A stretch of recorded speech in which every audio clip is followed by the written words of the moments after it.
Sometimes there's a torrent of water. Sometimes there's nothing.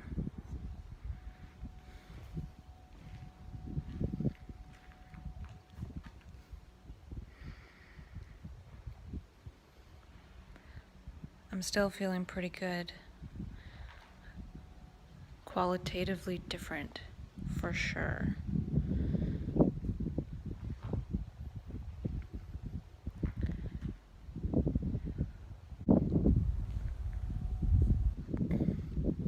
And I didn't mention yesterday that it was my birthday.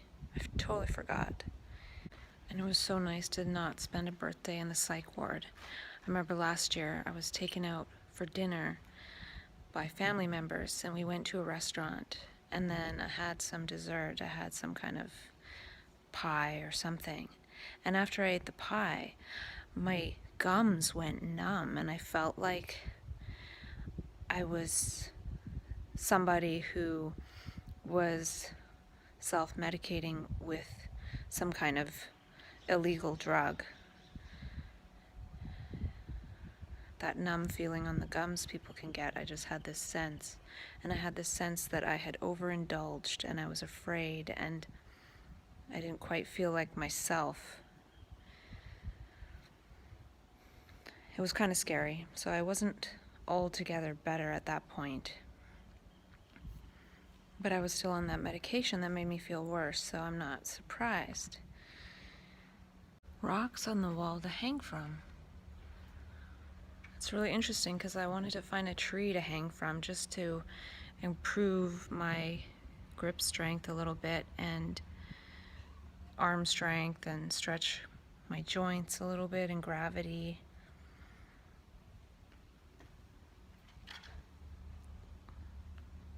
I'm heavy.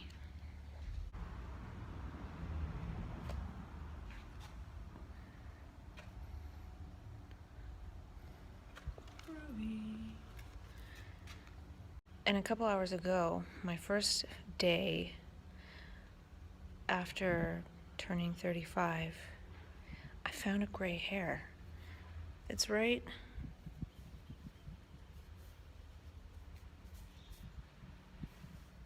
there. It is. See it? I see it. But there's got to be more, but that's the first one that I've officially found. So I'm officially aging, which I was already, but now those things are going to be popping up like mad. A few years ago I decided to stop dyeing my hair because it wasn't gray, so I may as well just not color it. And now I will again start to color it at some point. So I've been having a few insights and writing it down.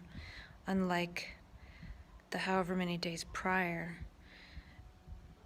when not engaging in that process, it just sort of stops.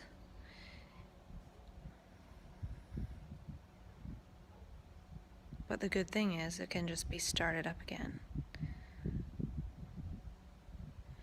And I'm not sure if that's what helped to shift me, but I really think that's part of it.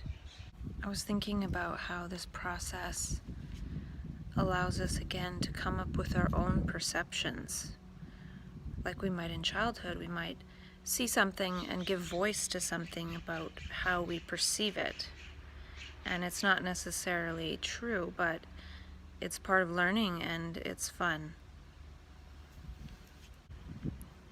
So can we come up with our own perceptions? And that energy of mania, or maybe I'll start calling it magic,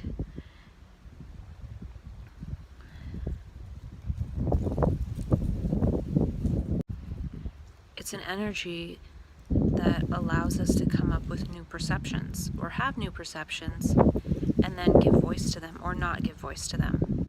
And possibly part of it is starting to learn what to give voice to and what not to.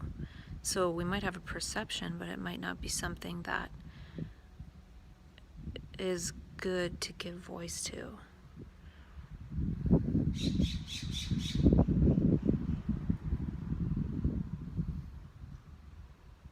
And either way, it's not necessarily good to attach any of them to the me. The perception is rich because it's in absence of the me.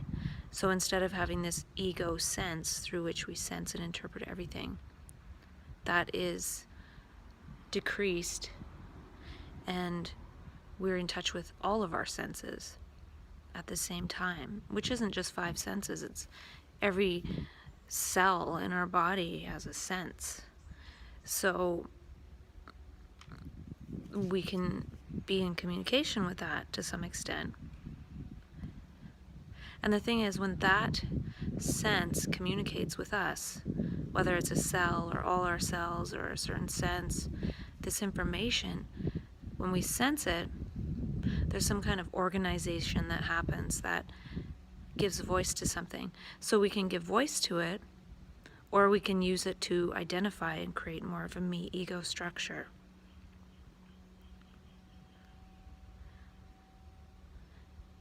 If I feel like I thought of that or I came up with that, there's this ego sense that's strengthened.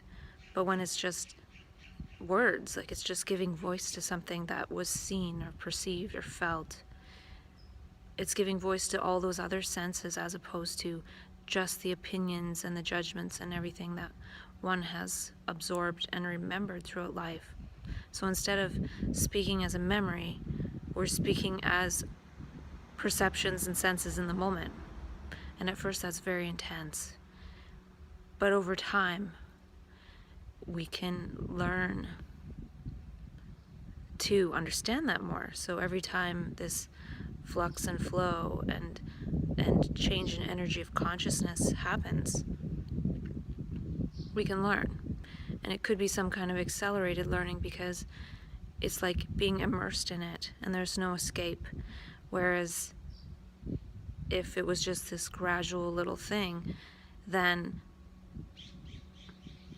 the ego is comfortable with gradual learning because it can only gradually absorb so much information and collect it around the center of the me. And that's this slow process of sound retrieval. Now when we're in touch with the light of perception, that light of all the senses combining together will then produce sound, maybe, or produce action. It'll produce something that is adequate for the moment because it is the impression of the moment, not sound being projected out to meet the information, which is light information, but all the senses. But it blocks all those senses by meeting it with the ego partiality, meeting life with our partialities.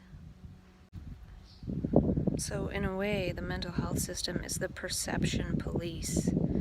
It is some kind of intervention that comes in and stops this learning process of learning in the moment, as the moment, and being in touch with all one's senses, and pushes us back to the limited perception of the ego.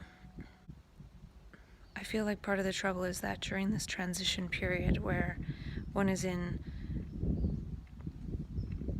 partial ego and partial holistic sensing, is that the holistic senses get translated into the ego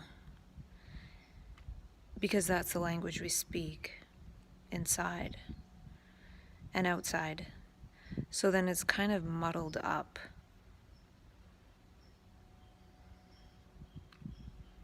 And that could be another benefit of self-dialogue, is just speaking as these perceptions and not really muddling in the ego. So then if the energy intensifies, then we have a bit more sense of what's happening, or we can understand those translations.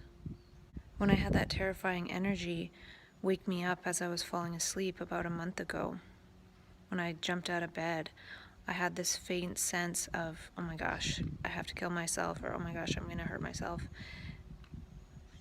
even though I wasn't actually in that behavior pattern, I wasn't going to do that. But it was just this very faint, like a memory of that pattern related to that terror, but not strong enough to actually make me do anything, just kind of notice it. It did make me take a Seroquel to make sure it stopped.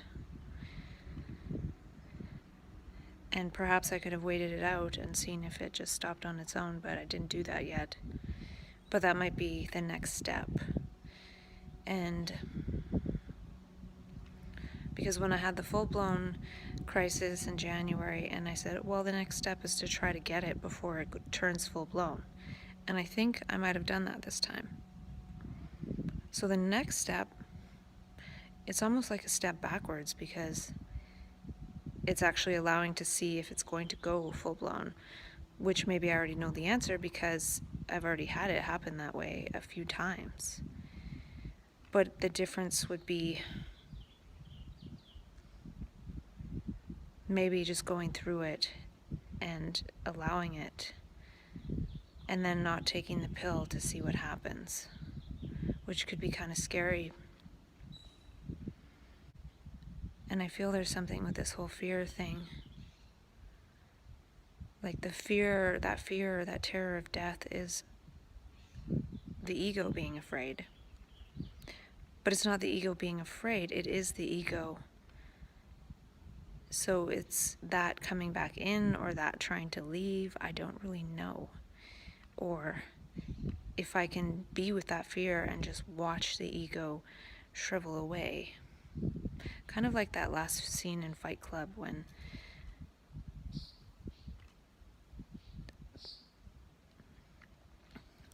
the guy shoots himself in the face to kill his alter ego. And he's staring right at the alter ego while he does that. And then the alter ego dies. It's sort of like using the light of attention and perception to watch it just sort of implode upon itself and not take the body with it. Because it kind of is this energy that tries to take the body with it when it dies.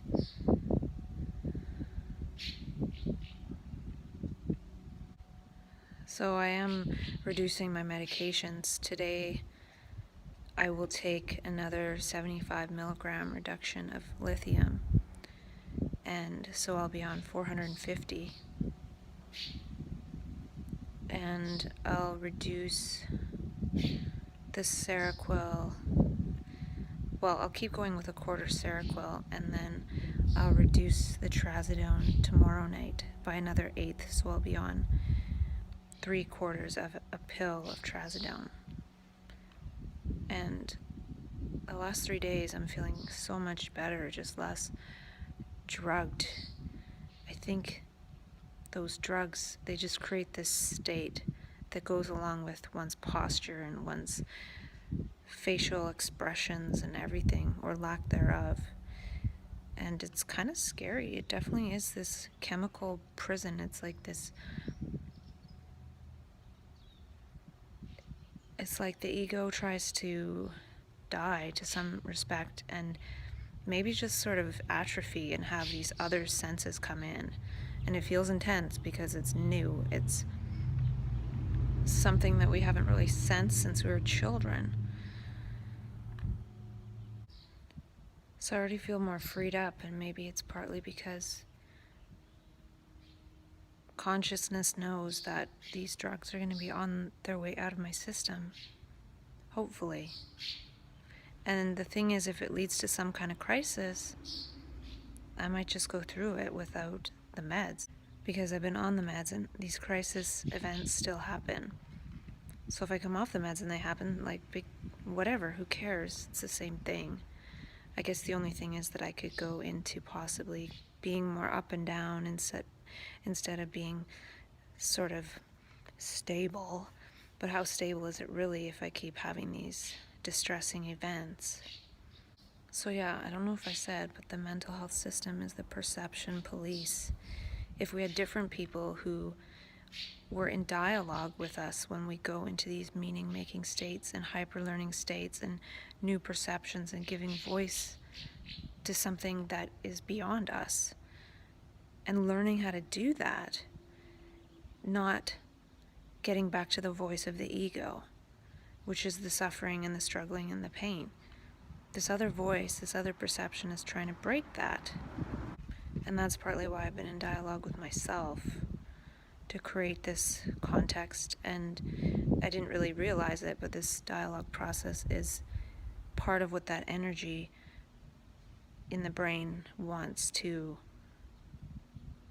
create. It wants us to be in dialogue with everyone all the time, wondering, questioning, not thinking, knowing, judging opinions, which are all from the past. They're all from other people, and then we read something and then we're like, oh, that's a good opinion, I'm going to hold on to that.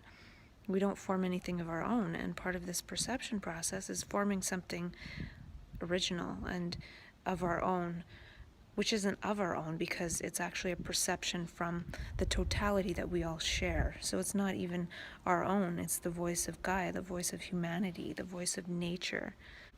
And when that first starts, and we first try to learn that language, we sound like the equivalent of children who know English but are speaking kind of gibberish.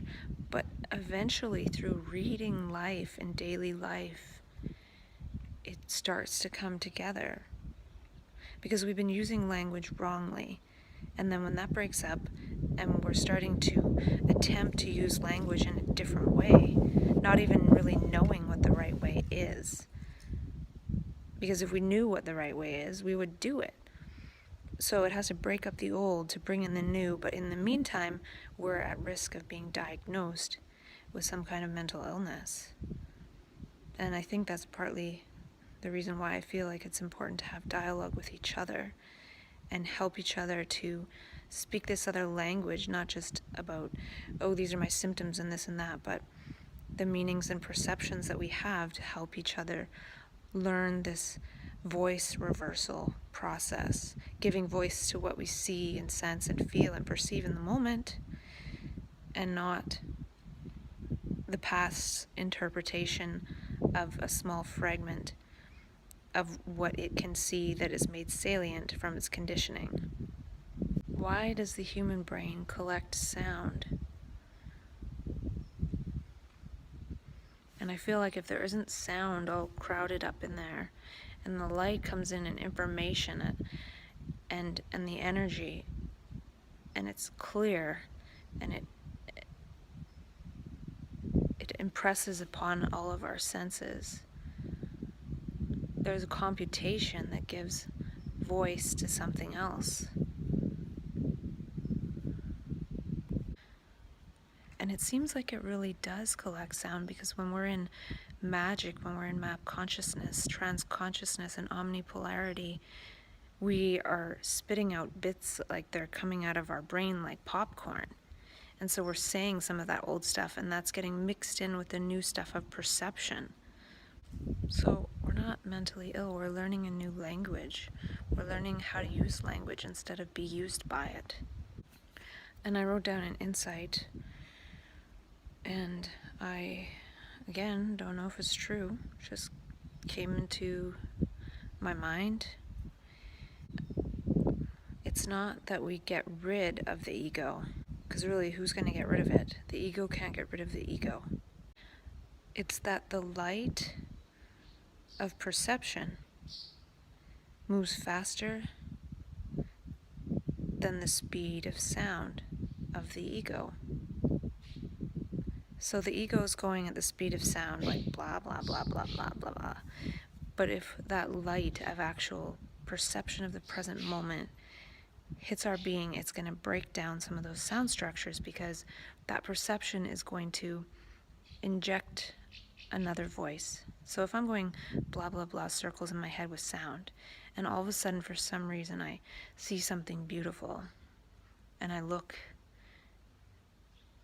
and even something like, oh, that's so beautiful comes to my head, that is the voice of the present moment. And that just inserted some sound from light of perception and information and created that. And if I was walking with a friend, I might say, look, that's so beautiful. So now I just pointed out something that perception picked up. And if our thought structures are very strong, then it's likely we won't even notice the beauty. And it's all around in every moment. And that is part of what breaks up that structure of sound. Going on about the me that isn't even there. So we put all of our energy into that, and it's a waste because it's nothing.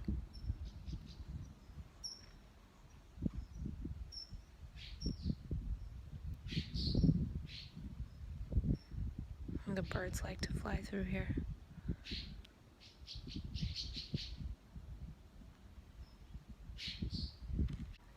So when that light gets through those little spaces between the sounds of our thoughts, and we see something, it creates space for a voice of something else. And that can happen in an instant. And I think that's part of what happens in map consciousness, is there's more of that space.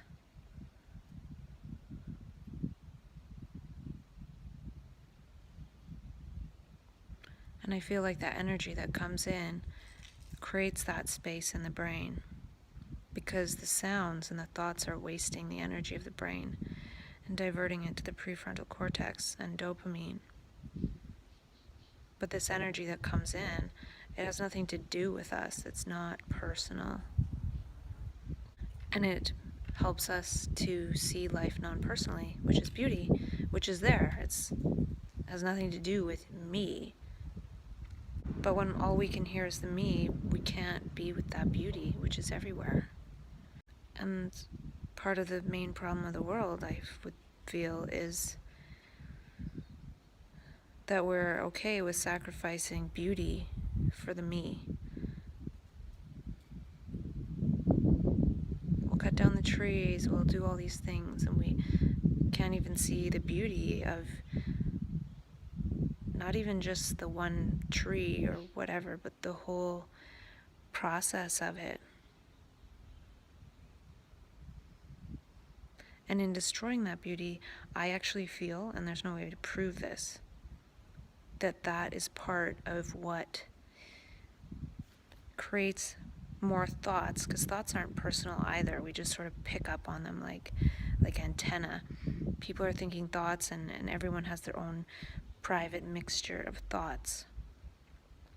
And I feel like the more nature is destroyed, if a tree is cut down, it sends out more bad thoughts to human beings, because we're actually not separate. They've done studies where people walk in a room and chop up a plant in front of other plants, and then the same person comes back later and the plants have some kind of electro or physiological reaction of some kind that they can measure. So when they're scared like that, we're scared. So if the plants are scared, if they can pick up on our fear, we can pick up on theirs. And there's a lot more plants out there than there are human beings. So we're wondering why all this chaos is happening like this, and it's because we're not separate from this, literally. And life is all the same language. We as human beings might speak English or Spanish or Japanese or whatever. But underneath that, those words that we've ascribed meaning, is the language of life, of Gaiac consciousness, of Gaia, of the cosmos, that allowed language to evolve. So in the energy of Gaia is all these languages that we created or whatever happened. But that came out of the total language. So we speak this partial language to human beings, but there's a total language from which it came. And if if we can't look at nature and understand that, which we might be able to put a tiny fraction of that into English, and then maybe be able to communicate a little bit of that understanding. But even being able to communicate a little bit of that understanding isn't the language of Gaia. We could never get to the bottom of it.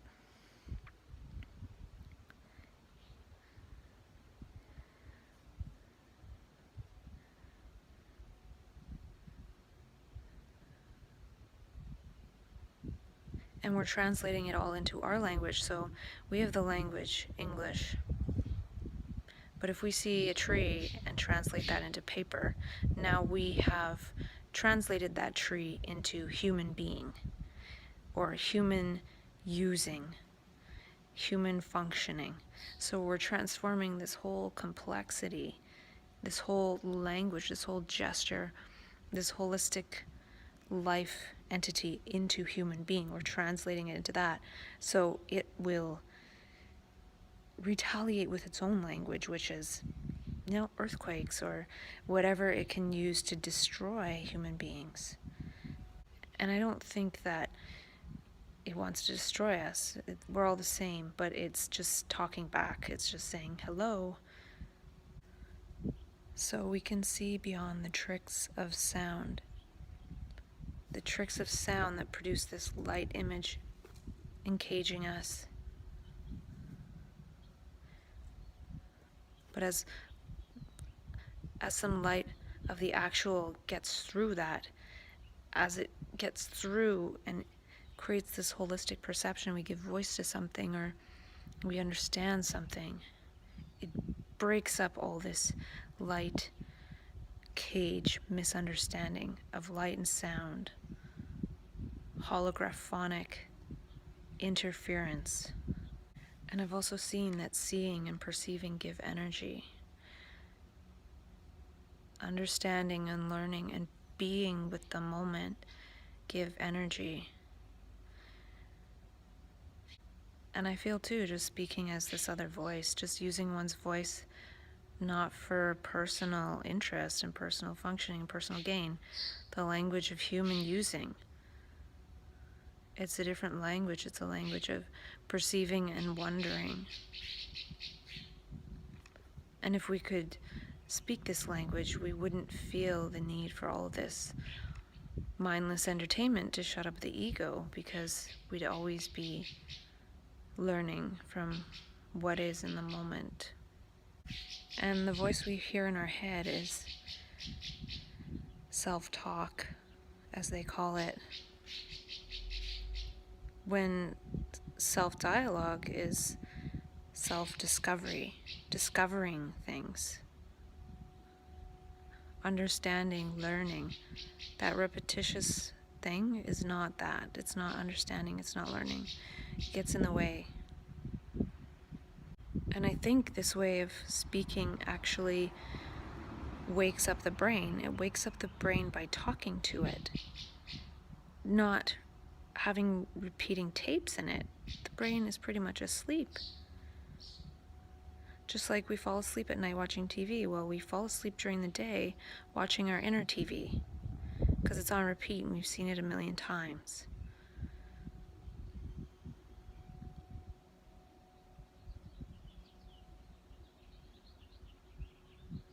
I think it wakes up the brain to perceive, because it's meant for perception and not repetitious yester sound deception. What a difference a few days can make. My brain feels so much more fluid. I just made a pumpkin coconut banana smoothie with chia seeds and cinnamon.